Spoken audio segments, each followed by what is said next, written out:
So how exactly did a completely barren desert magically transform into one of history's mightiest empires?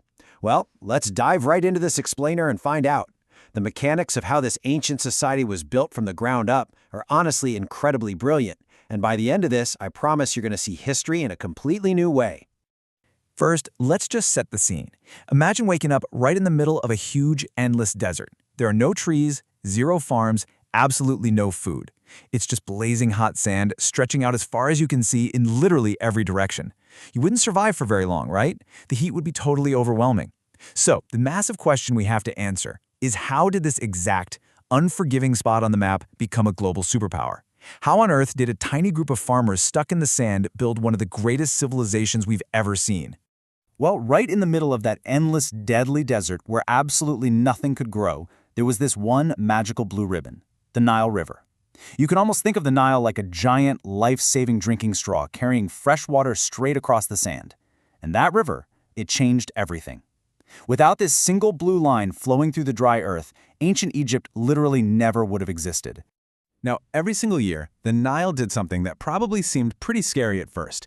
It overflowed its banks. And usually floods destroy things, right? But the Nile was entirely different. So first, the river overflows. Second, the water eventually recedes and goes back down. Third, and this is the real magic trick, it leaves behind this thick, black mud all over the land. And fourth, that mud acts just like free fertilizer from nature. Suddenly, this dry, dead land became the absolute perfect place for growing food. People quickly realized, hey, if we just stay near this river, we'll never have to keep wandering around looking for our next meal. Okay, to understand what happened next, picture this. Imagine your family grows 10 apples every year, and you actually need exactly 10 apples to survive. You eat all 10. Boom, nothing left. But what happens if, thanks to that amazing river mud we just talked about, you suddenly grow 100 apples in a year? You eat your 10 apples, and now you have 90 apples just left over. What do you do with them? Well, you can trade them, you can save them for later, or you can even give them away.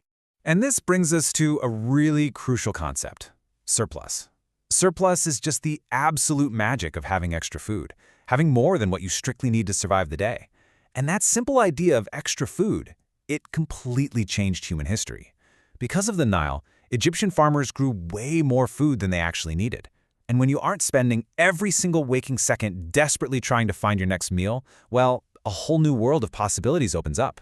Because people didn't have to spend all day farming just to stay alive, they suddenly had the free time to invent brand new jobs. Some folks became builders. Others spent their days as artists. You had soldiers to protect the towns, doctors to heal the sick, and teachers to pass down knowledge. None of these amazing roles could exist if everyone was stuck digging in the dirt for their dinner. So one simple river, just by providing a surplus of food, allowed an entire, complex society to blossom. With all these new goods and services being created, the Nile actually transformed into an ancient highway. As more of these little villages popped up, people started trading. Say one village had lots of fish, another made beautiful pottery, and another had a bunch of extra grain. Instead of everyone trying to make everything themselves, they just began swapping. And instead of carrying heavy pots through the boiling hot desert sand, they used the river. Wooden boats would just float up and down this watery highway, carrying food, stone, gold, animals, you name it. Travel became super fast, and trade made everybody much richer. The river connected the whole shebang. But here's the catch. As these little villages grew into big, bustling cities, new problems started popping up. Who gets to decide where the farm should be? Who protects the people from outside enemies? Who settles arguments? Imagine hundreds of young kids trying to play one giant, complicated game without any rules or referees. It'd be total chaos, right? It would completely fall apart. Egypt was just getting too big. They desperately needed a leader to keep things running smoothly. Which brings us to the Pharaoh. At first, each little area had its own local ruler, but eventually, one powerful king united many of these lands together into one single kingdom. One of the first great countries in history, actually. And the people believed the Pharaoh wasn't just a regular king. They believed he was quite literally chosen by the gods. Because of this, the people trusted him entirely to stop the chaos, keep order, and make sure everything worked together in perfect harmony. Now, with a unified leader in charge and a society full of specialized workers, we finally get to the big stuff, the pyramids. We are talking about millions of giant stone blocks. some weighing as much as an actual elephant. Think about it. How in the world could people possibly build something so enormous without modern cranes, trucks, or diesel machines? Well, the surprising truth is actually a huge misconception. Slaves didn't do most of the work on these pyramids. It was actually ordinary farmers.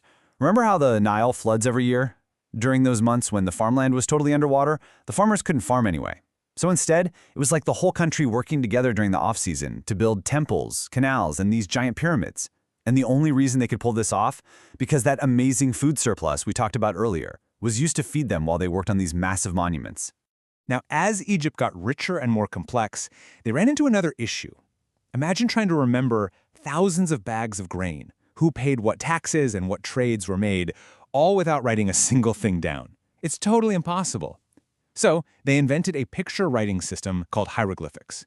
Specialized workers, known as scribes, used these tiny pictures to record taxes, track trade, write down laws, and most importantly, remember history. Writing basically became the memory of the kingdom.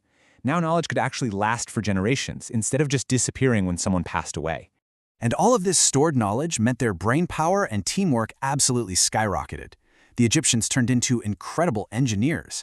They used math to solve massive problems. They built these elaborate canals to move water exactly where they needed it.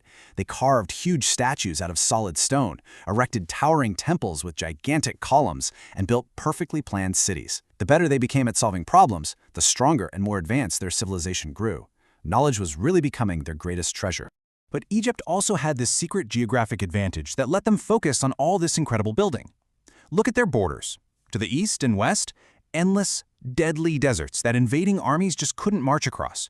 To the north, the massive Mediterranean Sea. And to the south, dangerous waterfalls and rocky rapids called cataracts.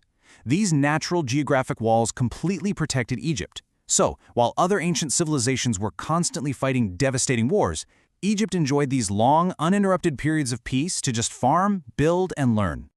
All of that peace, combined with their massive food surplus and brilliant inventions, basically turned Egypt into the ancient world's treasure house. Soon enough, traders from distant lands were practically begging for Egyptian grain, gold, papyrus, and beautifully crafted linen. In return, ships arrived in Egypt carrying sweet-smelling cedar wood, precious stones, exotic spices, and even rare animals from across the known world. Their influence was spreading way beyond the banks of the Nile.